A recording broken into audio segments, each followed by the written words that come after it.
Today, we're going to be talking about intuition versus sensing. If you've ever wondered if you're intuitive or if you're just really smart, we're going to find out today.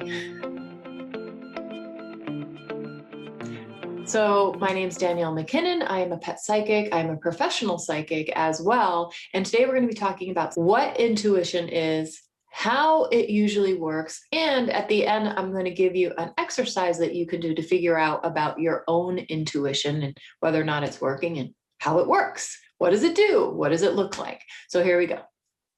First of all, everybody is born psychic. Unfortunately, although we're all born innately psychic, as we grow up, and usually by about the age of 5, we shut these psychic abilities down. That's because society says you're a crazy person if you're psychic. You're a crazy person if you're using intuition. The only thing that matters is clear data from your environment. Look at that data and make your informed decisions that way. So a lot of us succumb to that. I did as well when I was young. I shut mine down, but I wasn't able to shut it down all the way. I was still very, very sensitive. I could still walk in a room and be like, ooh, it feels icky in here, or meet someone and right away know whether I liked them. This is my innate intuition at work. And it's the same thing for you. This isn't sensing. This is actually intuition. Our intuition was created to help us survive. Our intuition, we have this as another sense, just like seeing makes me able to see where I'm going, and hearing allows me to hear what's around me. My intuition gives me information and functions in a way that can make me, being a normal human being going through life, have an easier time of it.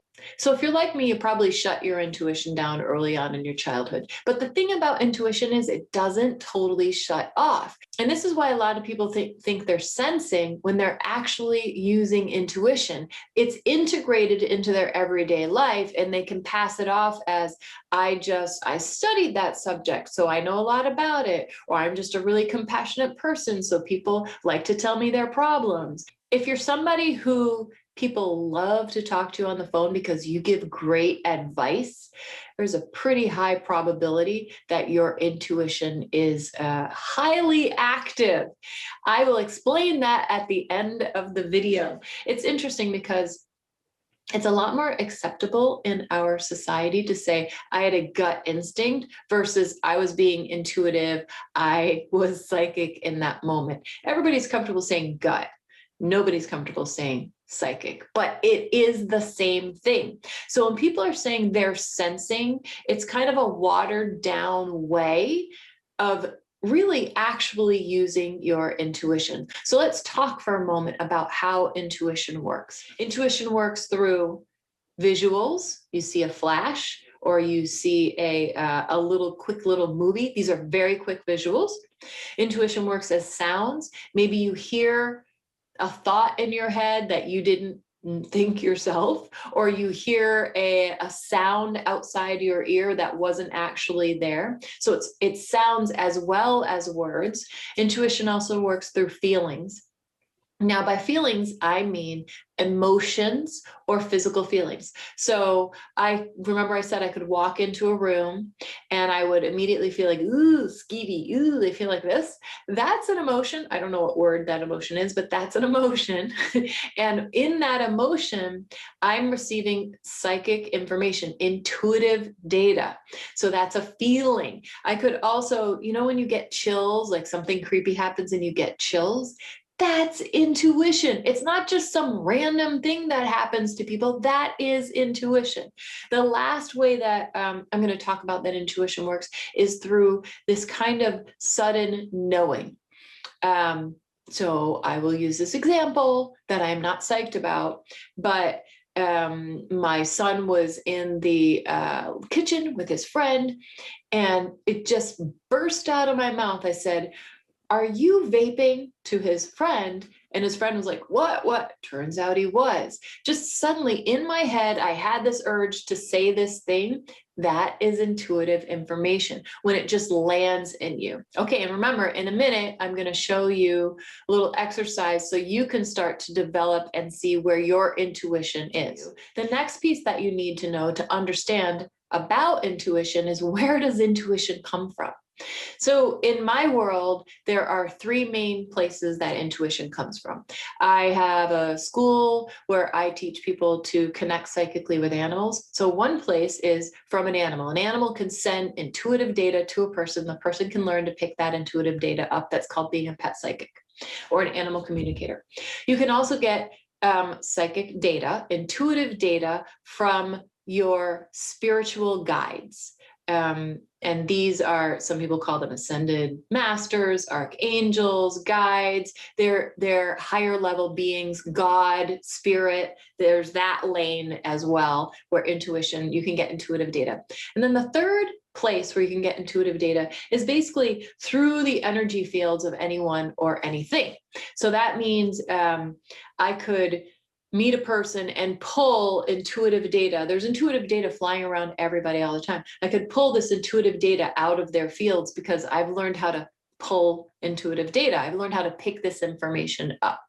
I actually feel that the least important, the least accurate, the least helpful information to when you're pulling intuitive data is that intuitive data you pull out of somebody's fields, because it has more to do with like what they were thinking about that day, a movie they saw recently, that kind of stuff, versus what's their passion in life, what can they work on to finally get the job that they want, why is their relationship going wonky. That's the type of information you could get from an animal or from God, guides, spirit. Okay, so I have three little exercises for you to do to start experiencing where your intuition exists already. Here's the first exercise. So I'm going to go back to that question I asked earlier. Remember when I said, are you somebody who people love to talk to on the phone because you give great advice? In my life, people did this with me all the time. Growing up, all my friends wanted to tell me all their problems. I was so great at coming up with answers, help, assistance for them. And I remember I'd be on the phone with someone and I'd be like, wow, that was such a good idea I had. I didn't even realize I had that good of an idea. I was giving myself credit for being a great friend and really smart. But what was actually going on was I was receiving intuitive data and passing it on. Through the one where you get the download, I wasn't thinking about the information beforehand. It was just suddenly there. And I was like, hey, Gabriel, here, do that. I was giving this great advice, but it wasn't me thinking it through.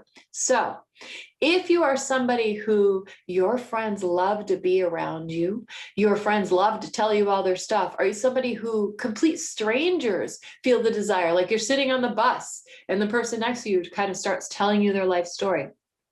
You can bet that your intuition is at work. People naturally sense using their intuition that you're somebody who could give them assistance at a different level, which is why everybody comes to you. Okay, the second exercise has to do with language and how you speak. And we're going to look at this in the context of figuring out where your intuition is already kind of bubbling up out of where you tried to smush it down. So what I want you to do is look at the wording that you use. For example, do you say, it looks like blah, blah, blah, blah, blah? Do you say, I feel like blah, blah, blah, blah, blah, sounds like, or I think? So what I want you to do is start kind of going through the next few days and just take note of what phrase you use most naturally. For example, I feel all the time. And it's because I'm a feeler. So much of my intuitive data comes through these emotions that I feel that are kind of overwhelming, but it gives me a lot of intuitive information. So I say I feel, and then the other one I say a lot is it looks like, because I see a lot of images intuitively. Am I seeing an image and then saying it looks like? No, but I'm having a conversation with my husband and he's talking about how he's so frustrated with work right now. And I'm saying, it looks like you need to do something with your schedule, or et cetera, et cetera. It's just a clue you can use to know which of these psychic senses is kind of trying to bust out of our society's natural tamping down of the intuition. The third little exercise that you can use, and this is a cool one, is to notice actually what color does for you. So if you look around in my office, for me, certain colors make me feel a certain way, and I really react to colors. I find like being in an all black place, it doesn't feel good to me. Wearing a lot of black doesn't feel good to me. I know I'm wearing black right now, but I enjoy muted colors. That's what feels good to me. And I have kind of a visceral reaction like neon orange and lime green and that stuff. It doesn't work for me. So what I want you to do is start noticing, do you have a reaction to colors? And is that reaction positive or negative? How strong is it? As you notice this, it's going to help you understand how you react visually to things and also emotionally to things. So we would be talking about your intuition through visuals and your intuition through feeling. And it sounds kind of goofy, but if you're somebody where how things look is very important to you, it does mean that you're seeing, and possibly even your feeling is very open. So I'm just giving you those 3 methods to play with right now, and then come back and tell me, what did you learn about yourself when you started paying attention to how your body is already functioning? Like I said, intuition, it's already there. It exists within all of us. Hopefully, you're now able to understand that you too are intuitive.